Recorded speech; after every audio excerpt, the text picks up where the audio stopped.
Raffle on the track. Hop in the whip and I hit these switches. See that chrome suspension?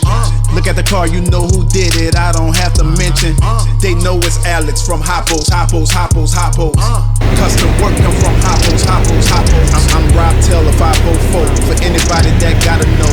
Alex stay with fresh content and he keep it coming like a slideshow. Never cut corners far as I know, but he cut metal with his eyes closed. Control arms, red force frame, still killing the game. You see the gun smoke from Impalas with the X-frame, doing tricks like it came from the X game. Everybody gotta tune in for the next.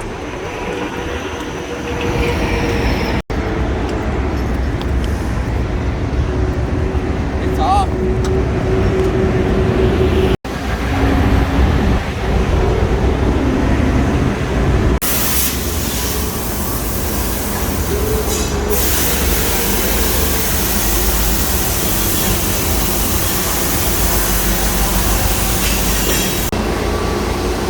We're here with Robert. Robert, tell us the story, man, of how you actually got or acquired this truck here. Well, it was raffled by Mr. Cartoon on a network app, and we had to choose 3 letters, 3 numbers, and I let it pick it actually, and I got a call about a week and a half later that I won the truck, which is pretty insane. That's pretty cool, dude. Yeah. That really is. So, I mean, I know you're off camera, you're telling me something about how this kind of happened. I don't know if you publicly put that out there or not, but I won because that's a good story, man. It really is. So unexpected, I got the truck finally delivered on my 2-year anniversary for my kidney transplant. So it was exciting to be, celebrating that and then getting this truck and then being able to drive around the streets with it. Yeah, definitely. I mean, it's a clean truck. Yeah. It really is. I'm so happy with it. I'm still actually happy with it. Every time I look at it, I enjoy riding it. I'm grateful to even, be able to still have something like this. I mean, I saw the truck being raffled off, and I mean, just like me, a lot of other people are skeptical about obviously raffles and stuff like that, but Cartoon actually did it legit with, I believe, a third party doing the sweepstakes stuff part of it, right? So it was actually a full legit raffle, and he won it legit with paperwork, ink, and everything in there, ready to go. He had a clean truck to work on, and pretty much a super clean base. And we'll kind of go through some videos and we'll show you guys the murals and stuff on it. It's just here right now for just some general maintenance, really. So we're just gonna do some general maintenance on it, get it street ready, and yeah, man, we'll get it going. Robert, I appreciate you, man. We'll get this going. Thank you. Thank you, man. And you'll see it on YouTube. It'll be on YouTube for you. But yeah, we'll get it going for you. We'll get it start working and put him to work. Let's do it. So as our day's kind of winding down here, I actually got a call saying that powder coat was on its way. And as I hung up with them, guess what showed up? Powder coat. It was literally here as they're calling. And well, oh, there it is. For those of you guys that don't even know what we're building here, this is actually our stands and our displays for SEMA. We started building them a few videos back. If you guys go back, you guys can kind of watch them and see some of those, the build process on this. We've been doing this on our spare time, which is pretty rare because we really don't have spare time. But I gotta show you guys because Powder Solutions right here in Moreno Valley, Riverside area, they absolutely killed it. We went with the black and red, obviously, because those are our shop colors. So let me show you guys real quick. This color looks so freaking good. Here's 2 of the lower sections that actually go down here. So there's 2 of them. Here's one of the front lips, pretty much like a full complete show stand that we built. That's pretty much what it is. And you got the top sections here. You have more here. And then Vic's actually working on getting all the wheels assembled on here. That way we don't have to worry about scratching any powder coat. We could just roll this guy around. So Vic's doing what he does best. Screw. Screw you. So here's 1, 2, and the third one is here. And then we got a pallet load of the actual base stands right here. So this color is really, really bright. It looks freaking amazing. Here is the color together. It is freaking bright. Come here, Vic. What? I gotta go to work. We're waiting for you to work on the truck. No tools. No tools. Don't give me no tools. We're gonna finally jump on this truck. I got a little time to squeeze into this one. We just finished assembling the displays of, what's here. They still got to deliver 1 more. Powder coat delivered those yesterday and they look great. Today we assembled most of them, all 3 of them, and then we still got 1 more on the way. Plus we have the aluminum perforated still coming. So that should be here sometime today. If it doesn't make it today, no big deal, because we got other stuff going on anyways. But we're gonna be jumping on this one because, well, can't show you that one, but I can show you this one right here. And what we're gonna be doing to this is just pretty much basic general maintenance that has not been done to this truck. Seals are leaking, dumps are leaking, cylinders are leaking, cylinders are bad, cylinders are in the wrong position. So just the list kind of goes on the backside. The front's not so bad. The front is still functional, working, and the truck is fully functional and working as well. Everything does work, but as you can see here, now we got oil coming out of places it shouldn't be coming out of. So we're gonna get that all taken care of.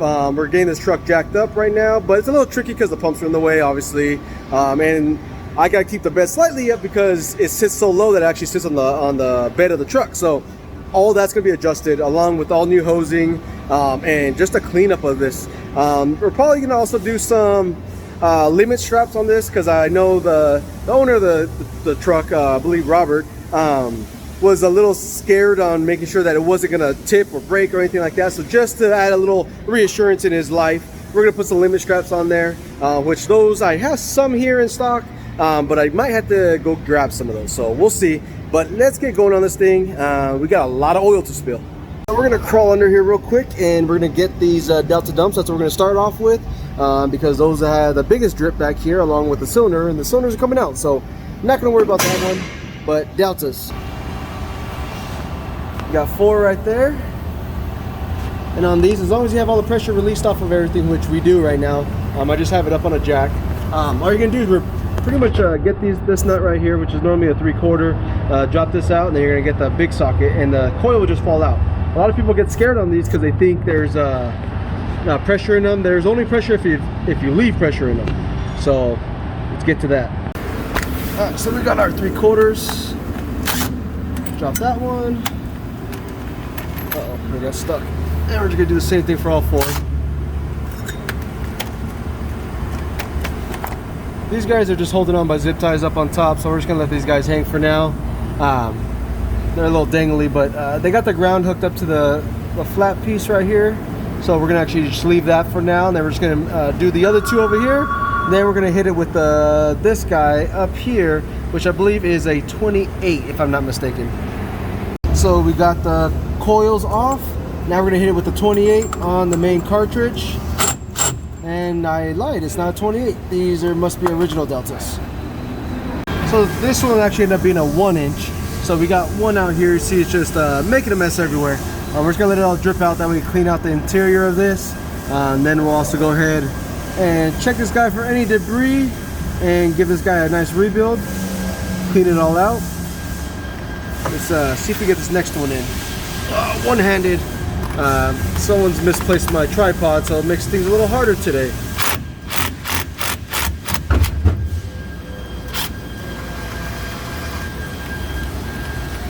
There you go.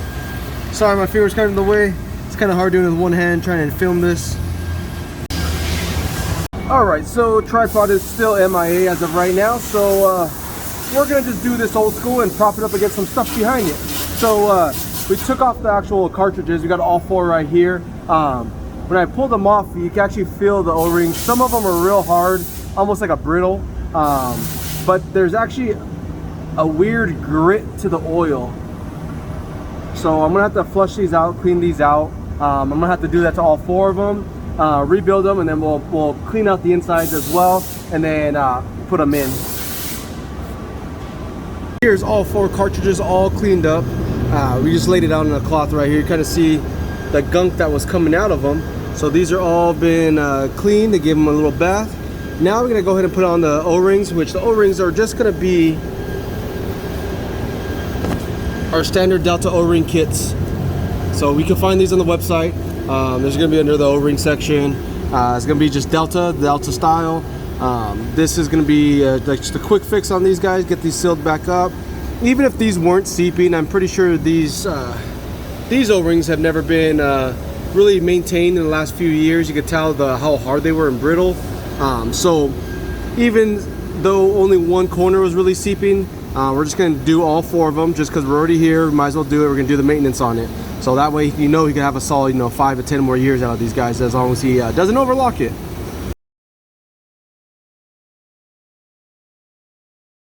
Alright, so with all 4 already rebuilt, we're going to get these suckers back in.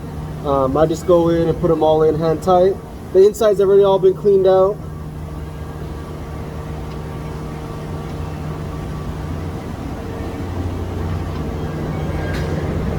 I just do all 4 by hand.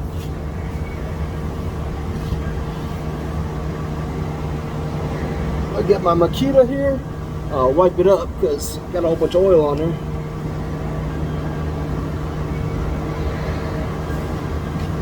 And then we'll get these suckers tightened back up again.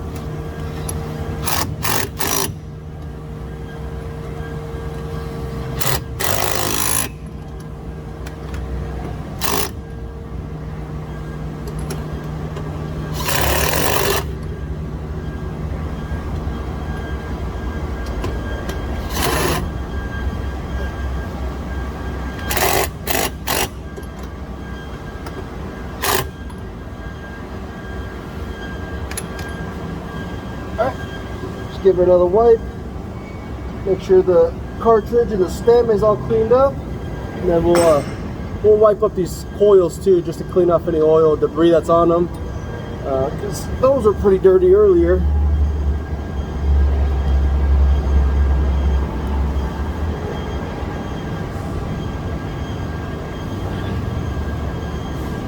Get this one back on. Ooh, we're gonna have to clean these caps. These caps are pretty gross, so let me get these cleaned up real quick. So in the actual caps itself, these are the original Delta caps. I didn't want to take any like harsh chemicals to this because I didn't want to pull this off right here, the tag on top, because I actually know a lot of people that will pay a lot of good money for these caps that have the actual Delta tag on it. So of course I don't want to ruin that, so I just gave it a wipe up with a rag, because I didn't want to put any chemicals to it and take the chance of pulling off this actual black background or paint. Alright, now we're going to swap over our impact, go back over to 3/8 drive and 3/4 socket. I'm going to clean up the socket real quick, and then we're going to get the coils back nice and tight, while at the same time trying to keep them as straight as possible.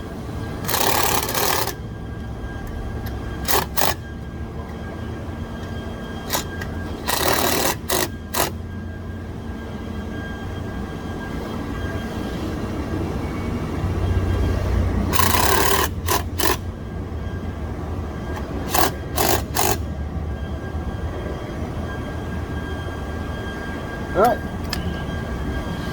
give them a good wipe down again, just on the nut.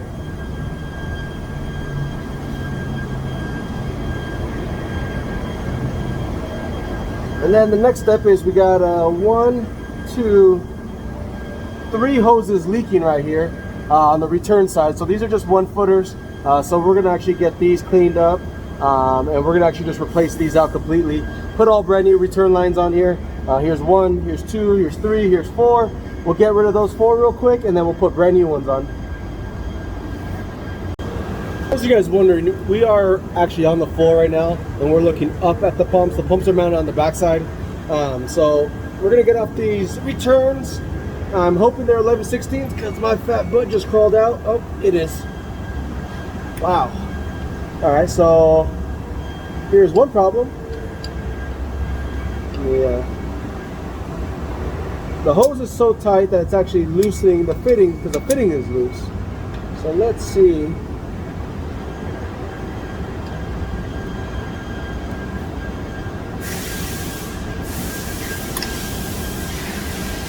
There you go. You gotta be quicker than the fitting. We're just gonna break all these guys loose real quick. These are gonna leak on us here, but we'll be fine. We'll clean all this up in the end.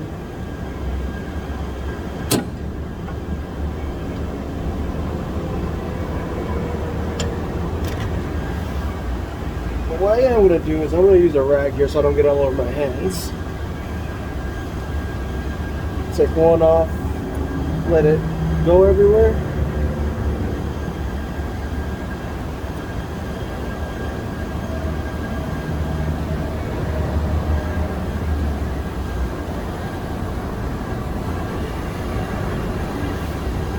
And what I'm doing is, instead of putting an actual oil catch pan here, I'm actually just putting cardboard so it absorbs it. The catch can just, to me, gets in the way, and I bumped the catch cans way too many times and I spilled it on myself. So I prefer cardboard.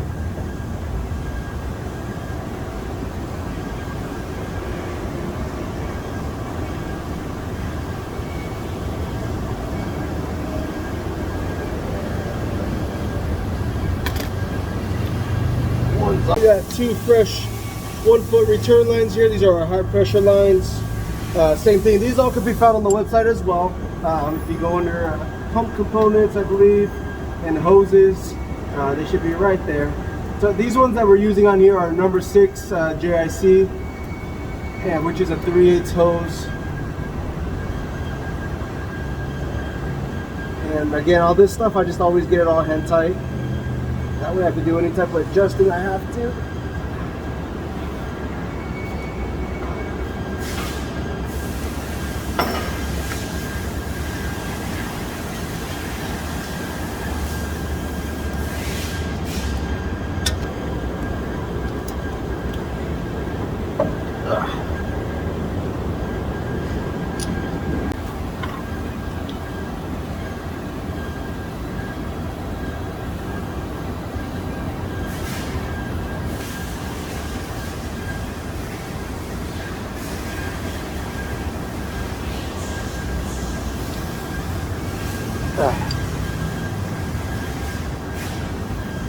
So for a lot of you guys that don't know too, on anything that's a hose fitting, anything that has like that little taper at the end, those are normally going to go quarter turn or like hand tight. So let's get this guy snugged up here real quick so you guys can see what I'm talking about. So right there, it stopped just by like finger tight, hand tight. And then from here, you're just going to give it about a quarter turn. And that's it. I see a lot of guys cranking the crap out of these things, but you don't do that. You actually could possibly crack the flare or the taper, the JIC part, and you could actually ruin it. These are male-female seats, so these are actually mate together and they're meant to be. So you just give it. Snug this one up. There you go. So the next thing we're doing here is we're going to be removing out these solenoids, because these solenoids definitely has served their purpose here. For one, we just want to eliminate any possibility for electrical fire or anything like that. Two, they're actually fully assembled wrong. They're actually missing all the connections in between, so there's just a coupler between it, but it's all loose, which means loose connection. Loose connection causes a lot of issues as far as grounding and stuff like that, and just, you don't want to have anything loose on here. If it wiggles, it could cause arcing and stuff like that too. So the correct way to do solenoids is with the jam nut in there. That way you can actually jam them tight. A lot of people skip these and don't put them on there, but what happens is you can grab these and spin the solenoids, which leaves the loose connection. That's like leaving your battery cable on your battery for your starting motor actually just loose. Half the time the car will work, half the time it won't. It depends on if it grabbed or not. So obviously we don't want to have that issue. So we just wired up a whole new set. Vic was actually graciously enough, nice enough to actually get these all wired up for us. So now we just got to drop off all this old stuff. We just end up running all new jumper wires too, because I don't know how old this stuff is. So just put all brand new and safer that way.